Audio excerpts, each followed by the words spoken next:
Welcome to the Korea Pro podcast. I'm your host, Jung-min Kim, the editorial director of Korea Pro. And I'm John Lee, the editor of Korea Pro. Join us for a weekly 15-minute conversation as we dive into the most pressing stories shaping South Korea and dissect the most complicated ones for you. From politics to culture, technology to society, we've got you covered. So stay ahead of the curve and never be sidelined again. So get ready for a fresh perspective on South Korea's news. This is the Korea Pro podcast.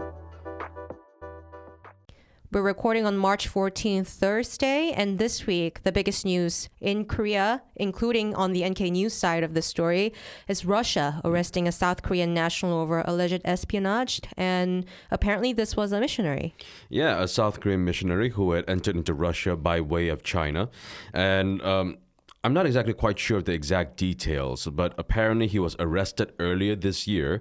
When he was exactly arrested, I'm not quite sure. But he was sent to Moscow, where he faced his initial trial, where the judge extended his detention to June 15th, if I'm not mistaken, and whereupon then they will have an actual trial to find him guilty or not of the crime that they've charged him. Right, many of this array of information. Some are media reports or Russian state media reports, and some are from the court documents that our colleague Anton Zoklin found. What were the court confirmed stuff?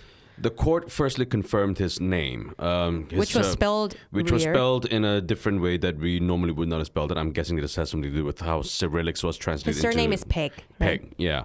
They confirmed his name, and they confirmed that he had been charged with espionage, and that he was going to be detained until June 15th. That's all they said. And beyond that, we don't really know what's going to happen, but the fact that they've actually extended his detention to June 15th shows this. It at least suggests that the Russian government seems to be determined to go ahead with the pressing charges against him. If found guilty, what would be the maximum time in jail? I believe this is Article 276 of the Penal Code of the Russian Federation, which says that if found guilty, this law applies only to non-citizens and stateless actors, and they will be charged for 10 to 20 years if found guilty of espionage. So this is different from the citizens? I believe it is very different. I don't know what kind of charges a Russian citizen would face from a Russian court, but this law applies only to non-Russian citizens. I'm just wondering if this term spying has been used vaguely from the Russian authorities' part. Are there any other similar cases where foreign nationals have been charged with similar charges? Yeah, it happened in 2022. At the time, a Japanese diplomat who was stationed in Russia was charged with espionage. Now, this person, as I said, was a diplomat and therefore had diplomatic immunity. And because he had immunity, what the Russian government did was to, before I go into that, the Japanese government had formally lodged a protest because the man had been tied up and blindfolded during the entire interrogation. And anyway, because he had diplomatic immunity, the Russian government declared him persona non grata. Which means? Kicked I'm not quite sure what it means, but basically it means that we are not welcoming you anymore. We're not recognizing you anymore, which is basically an order to expel the person. And so the diplomat eventually left the country. Now, in this case, the missionary, he is not a diplomat and he doesn't have that immunity. And so if he gets found guilty, there's not a whole lot that the South Korean government can do. The South Korean government did say that they are providing him with consular services, but I'm not quite sure what that exactly entails. Whenever there are cases of South Korean nationals going somewhere outside the country and conducting missionary work and then detained in foreign countries, it actually stirs a bit of domestic controversy here on like what the government should do and why these people are doing this. But in this case, it looks like the missionary was working on North Korea refugee rescue work. Rescuing North Korean refugees, exactly. It complicates things further, right? It does. Domestically and also for Russia and the diplomatic channel as well. Exactly. But of course, you would know much more about that than I do. But yeah, the fact that he was trying to help North Korean refugees, he might have been trying to take pictures of what was going on in the border areas. Now, we have to remember that this is Russia that we're talking about. They can make up the rules as they go along. Maybe he actually did have classified information. Maybe he took the picture that had a picture of a Russian naval ship in the background. Who knows what it actually was? But we'll have to wait and see how this trial turns out. We can see from past North Korea cases, although sometimes it's a little bit more extreme there because they are really tight about any sort of security issue, including market prices. There has been cases where North Korean authority would detain foreign national for things that the outside world were just surprised to learn about, things like a menu board photo, something like that. So in this case as well, Russia is becoming more and more authoritarian. So we'll have to wait and see what the reasons were exactly, but we're waiting on more information. Topic 2, also foreign policy, but this sort of spills into, or more like domestic politics spilling into the foreign policy realm. Yoon Suk-yeol's controversial ambassador pick, the former defense minister Jong-sup, he has been tapped and departed South Korea to be the next ambassador to Australia. It's not any other countries, but Australia. It's very strategic relationship that South Korea has been working on. But this sparked domestic controversy, which Australian ABC broadcast also did a very long feature story about. What's this all about? Well, the defense minister first resigned in September last year. And the reason he resigned was because he was implicated in an abuse of power. What happened in July last year was that during the monsoon seasons, the South Korean Marines were dispatched to go on search and rescue missions.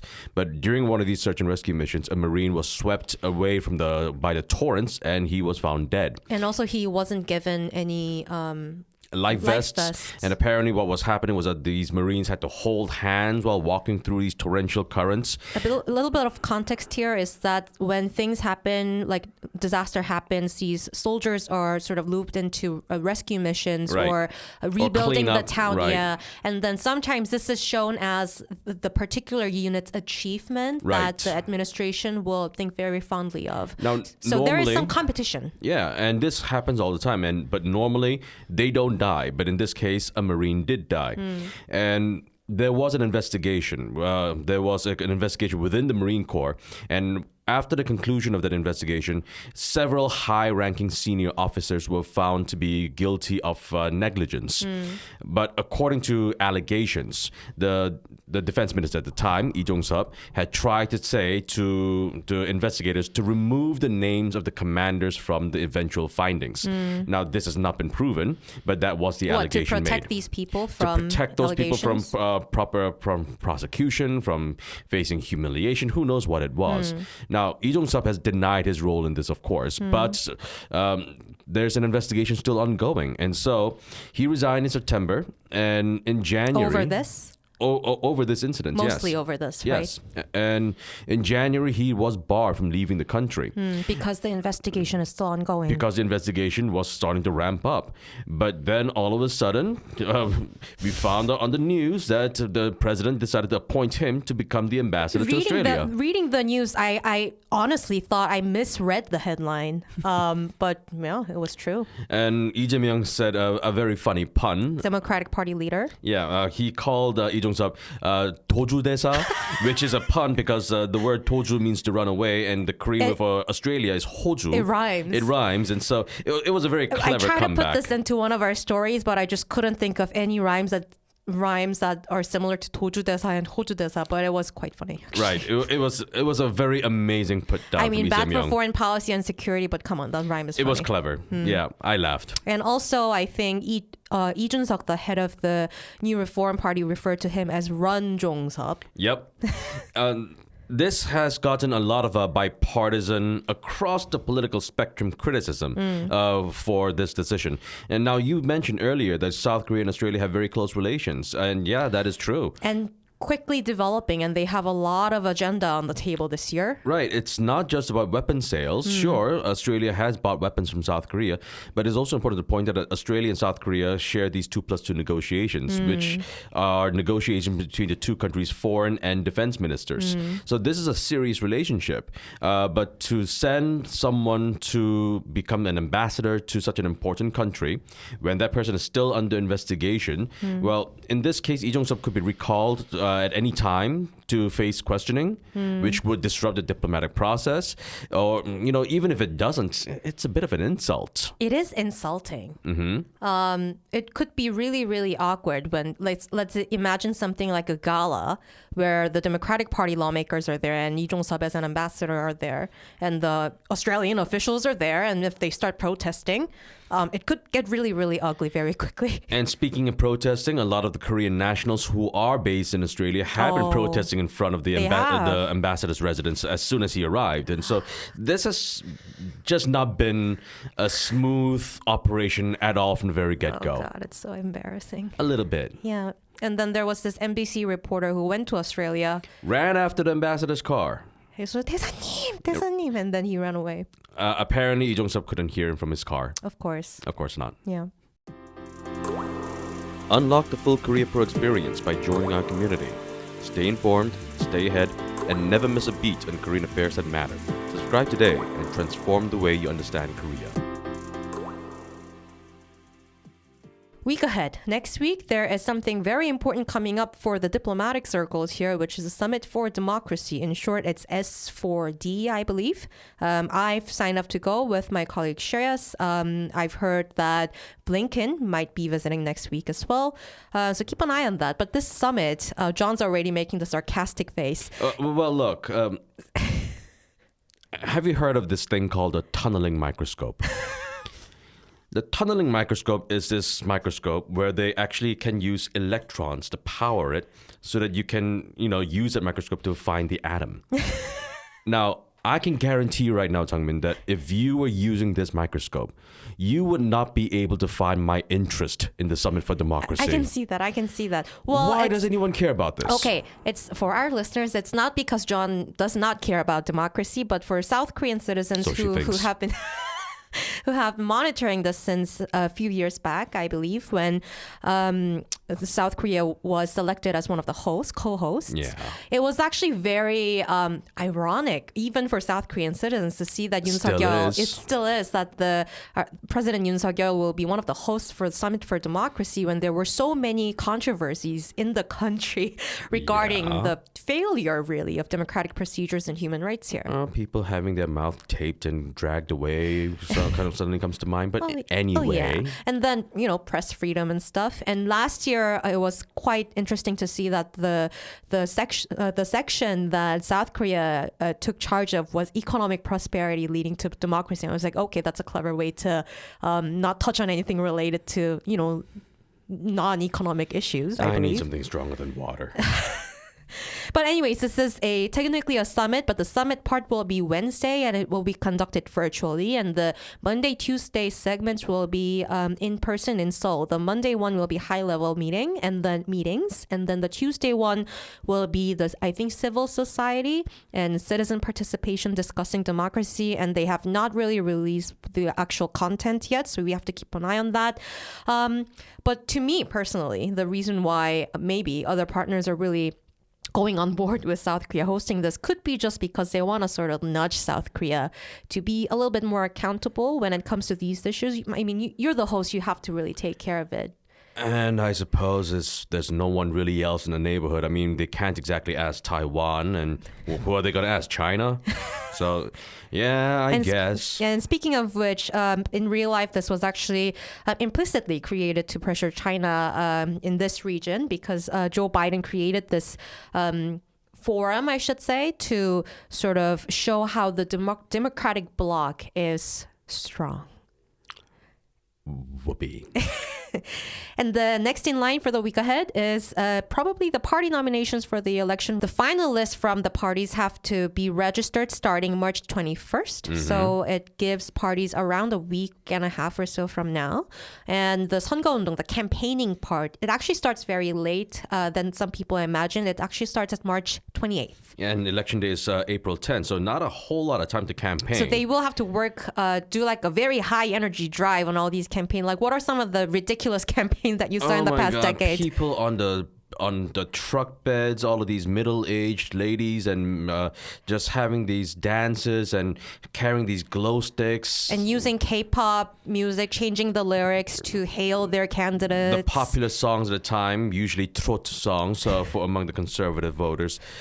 It's an extremely loud and noisy time, and like million banners across the country. The only good thing that I can say about it is that at least it's not America where campaigns last for months. Well, thank God it's only a week. Yeah, I can last a week.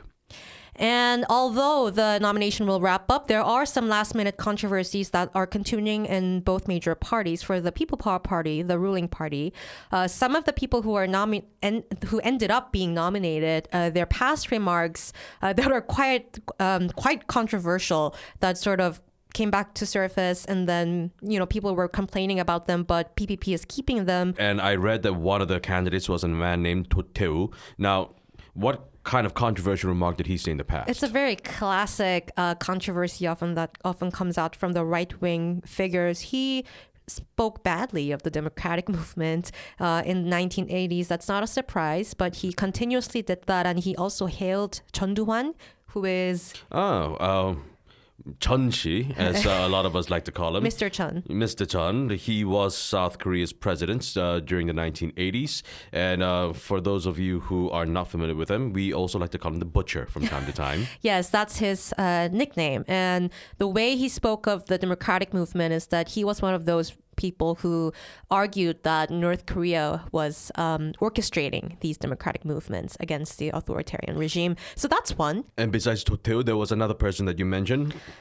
Jang Ye-chan. He's a younger guy who... When you say younger, how old are we talking? Like 70? He's not that young.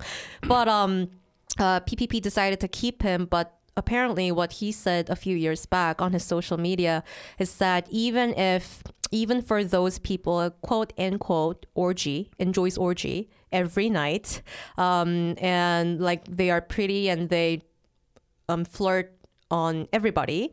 If they're good at their job, it's good. Well, I guess they don't make conservatives like they used to. Yeah.